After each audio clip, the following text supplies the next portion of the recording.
By the third week beneath the river, Umasu had learned two things with certainty. The first, the river was not cruel. It was simply old and honest, in the way that very old things are honest, without comfort, without softening, without the small mercies that humans use to make truth easier to hear. The second, her mother had been here before her, not physically, but the echo of her was everywhere in the water, and the story of what she had done was about to change everything Umasu thought she knew about her own family. 20 years ago, before Umasu was born, her mother had stood at this same bank and asked the goddess for a child.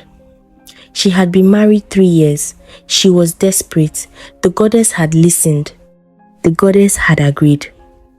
And the price her mother had offered in the desperation of a woman who wanted a child more than she understood, what she was agreeing to was the first child born of that gift. The first child would belong to the river, would serve it, would carry its knowledge when the time came. Umasu understood then. She was not in the river because she had been brave enough to bargain for Chidi.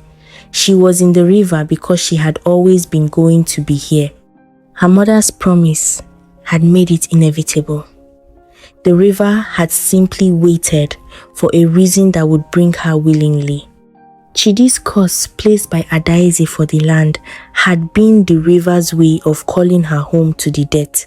Everything had been arranged. Everything had been moving toward this moment since before she was born. She said, did my mother know what she was promising when she promised it? The goddess said she knew she was promising her first child to the river's service. She did not understand fully what that meant.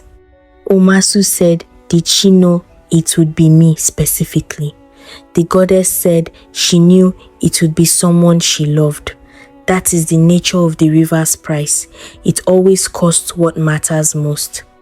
Umasu was quiet for a long time.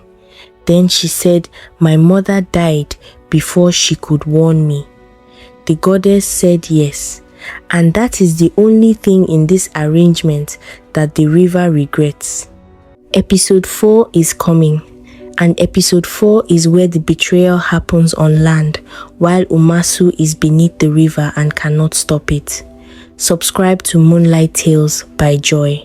New episodes every Monday, Wednesday, Friday, and Sunday. Like this video, share it.